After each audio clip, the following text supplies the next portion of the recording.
kula terangaken. Pemaknaan orang hakikat itu beda dengan pemaknaan orang syariat dalam banyak hal. Terutama orang syariat itu biasanya dangkal sekali dalam memaknai hakikat.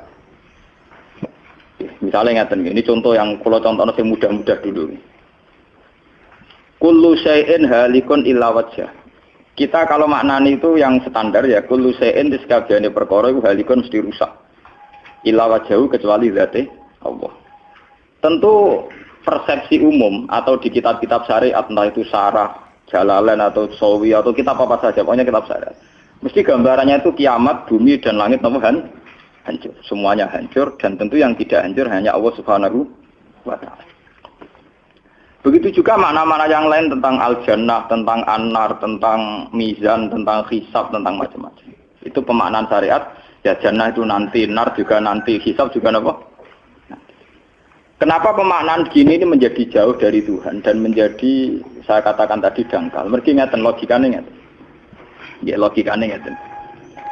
Teng kitab hikam ini pula, itu ada istilah lau asyraka laka nurul yakin. Sebagian nurul basirah la ra'aital akhirata aqraba ilaika min antar takhila ilaika. Dan itu tak ulang-ulang, kita mudi-mudi tak ulang. Andaikan cara iman sampean itu punya nurul basirah, punya mata hati. Jadi ku iman diwujudillah. Iman bahwa yang wujud itu Allah, yang wujud hakiki itu apa? Allah. La ra'aital akhirata aqraba ilaika. Kamu akan melihat akhirat itu dekat sekali. Tidak usah kamu menuju akhirat. Kalau akhirat misalnya saya nanti nunggu mati itu kan kesuwen. Misalnya mata itu sudah engkas, tapi kok ngenteni ning alam barzah, alam kuburan. Ngenteni akhiratnya, ngenteni barang-barang ruhin dan sebagainya kan napa kesu? Dan saya kalau ingin mendapat nikmat surga itu nanti juga kesuwen. Kalau saya takut neraka nanti juga nopo. Ilmu yang dipakai orang hakikat itu begini misalnya. Surga itu kan bukti ridho Allah. Nggih, surga itu bukti ridho Allah. Sehingga penuh kenyamanan. Karena penuh ridhanya Allah mesti penuh nopo? Kenyamanan. Neraka itu simbol atau bukti suhtullah. Tentu segalanya tidak nyaman karena ada Kalau masalah surga itu ridho Allah dan neraka itu suhtullah. Loh sekarang tuh masalahnya kan di Allahnya, bukan di surga dan neraka. Sekarang Allah wis wujud napa dereng? Ampun wujud. Dan Allah pun beraksi napa dereng sampun. Sekarang juga Allah juga punya ridhonya, juga punya suhtunya. Allah sekarang juga punya sifat seneng, juga punya sifat Kalau kamu iman betul punya nurul basiro ya sekarang juga Allah itu adepi. Kowe saiki golek ridhone dan menghindari tidak usah nunggu surga. Dan saat itu juga Anda sudah di surga.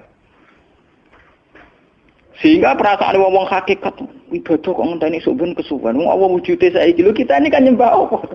Apa wujude saiki kok ditunda suben bodoh tak pinter. Jadi sampean yang di sini itu bodoh semua. Kalau cara ibadah demikian. Saiki tobat Muharram ning napa? Tobat. Paham ya? Itu ngeri. Kalau baleni malih. Kalau surga bukan berarti terus gini, Gus berarti surga yang kayak gambaran di hadis di kitab-kitab berarti tidak ada. Yang bilang tidak ada itu siapa? Wong kayak sampean iku sing ora ono terus. Sing ora ono iku pamahaman, dadi utekem sing ora ono iku ora kok masalah swarga dan apa. Lho coba, surga itu kan bukti ridho Allah, neraka suhtullah. Allah kan sekarang sudah wujud toh. Wujudnya Allah nunggu surga apa enggak? Enggak kan? Dan ridho Allah itu sekarang juga terjadi. Suhtullah juga sekarang juga. Mbok buru sekarang, mbok dicari sekarang. Ridho Allah mbok dicari sekarang.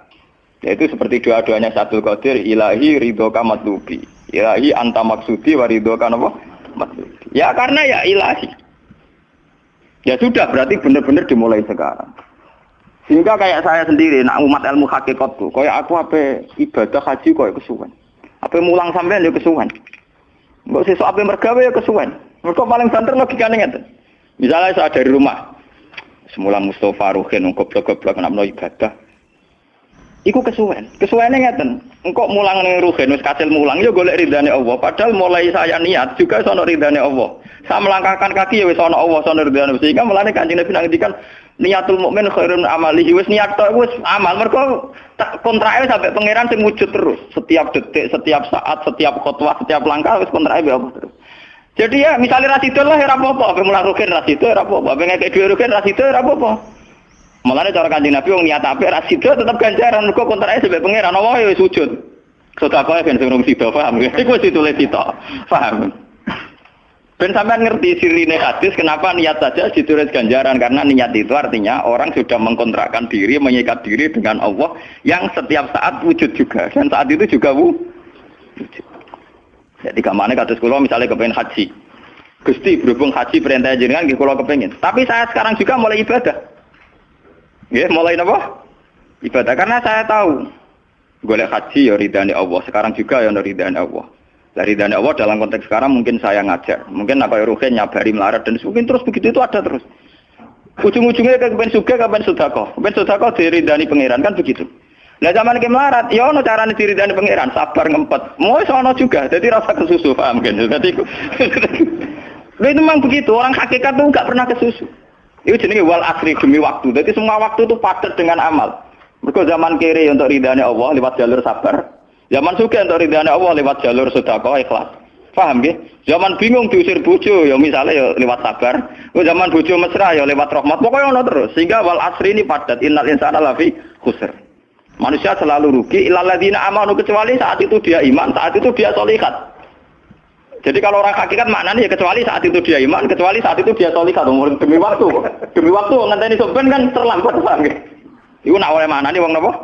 Hakikat. Dan itu rumah sakul wis cerdas. Karena dari awal ilmu hakikat dianggap katanya di atas napa? Syariat. Jadi sampean malah enak, jangan ngaji mek kula enak, dadi mulai omah wis ibadah. Delek-delek kok bojo ben iso ngaji wis mulai ibadah. Ndak apa-apa, menghindari kebatilan demi barang hak itu ya ibadah. Itu sudah bagian dari. Ada sampean terima sampean, sak kula mawon niku wis biasa. Jadi Gus kok amen lunga-lunga. Lah terus piye hukume ku piye? Ya hukum. Lha kalau dia cerita. Kiai Arwani top-top kiai. Kiai Quran top-top rak Kiai Arwani. Ini bapak menangi Arwani melarat. Itu kalau beliau ngajar di rumah. Jadi sempat beliau itu ngajar di rumah. Itu kalau bunyainya itu agak kereng. Bawa urusan belanja bawa agak kereng. Cuma pindah di masjid aja. Jadi ya basaria sekali lebih aman. Di masjid lebih apa?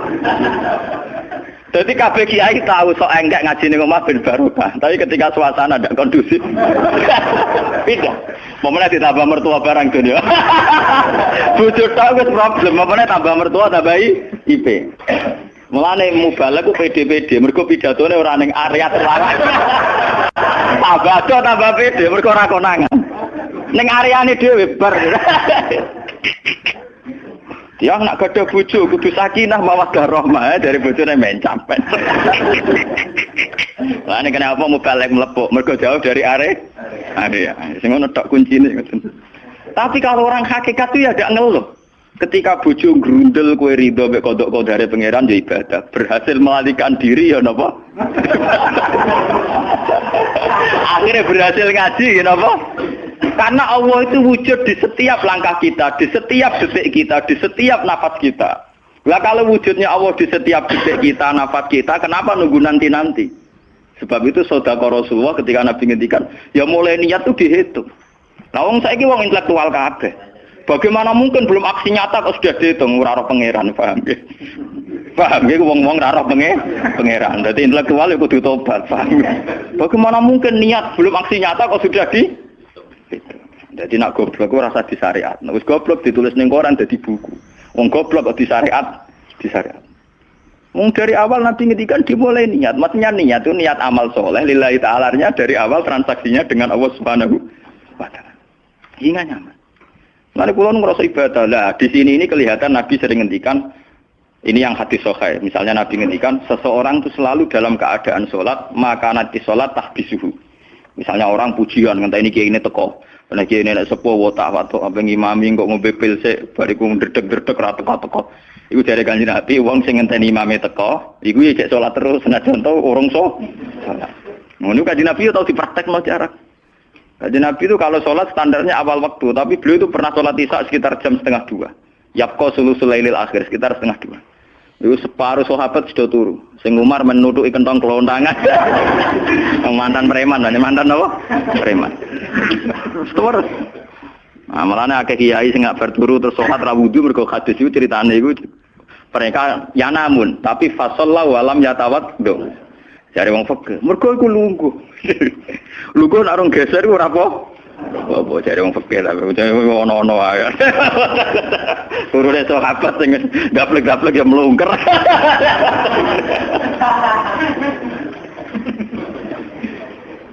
Nek Nabi rawuh santai. Kenapa kalian masih menunggu, Jar? Ya karena nunggu sholat engkau ya Rasulullah. Kamu mulai tadi juga sudah sholat. Karena sampean menunggu demi apa? Sholat. Biasanya kita dicatat sedelok. Mereka nunggu terus sholat. Mau dicatat mulai mau nganti saiki. Jadi hari ini pahala kamu lebih tinggi. Nabi tenang. Ya memang begitu. Sehingga kalau wal asri innal insana lafi khusrin, demi waktu itu tidak ada ruginya. Misalnya saya juga pernah melarat. Rugen ya tahu melarat nganti saiki misalnya. Artinya saat kita melarat kan duwe niat, aku nak sugih pe sedekah, aku nak alim pe mulang. Niat dihitung ganjaran. Ketika kamu real, yang sekarang real kan ngadepi kekerean terus kowe sabar ya ibadah. Jika ora kemrungsung aku ibadah ngenteni sugih. Begitu juga yang ingin haji.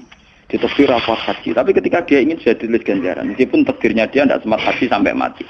Tapi per detik dia tetap berdialek dengan Tuhan. Bertransaksi dengan Tuhan. Jadi disebut Quran yastarun. Yastarun itu transaksi. Inna washtara minal mu'minina anfusahum wa amwalahum bi anna lahumul jannah. Allah Ta'ala itu membeli diri kita. Diri kita itu kata Nabi ini sing asli dawuh Nabi ora dawuh mubalek lho ngene. Ngeling-eling. Ini ilmunya ulama bukan mubalek, harus dicatat. Nabi itu ngitung ibadah. Itu dimulai dari diri kita. Ngendikane pangeran inna washtara minal mu'minina anfusahum. Allah membeli diri kamu. Diri kamu itu ya organ kamu, sel-sel yang ada di kamu, saraf-saraf kamu, semua yang ada di tubuh kita. Karena apa? Dalam desain Tuhan dan rencana Tuhan, pikirannya pangeran kemana madun di bathuk ya gue sujud. Duwe lisan ya gue mulang. Mertua duwe lisan ya gue ngandani mantu. Mantu ya gue takzim mertua. Pokoknya dalam desain Tuhan begitu. Sehingga semua organ tubuh itu desainnya untuk taat. Desainnya untuk apa? Taat.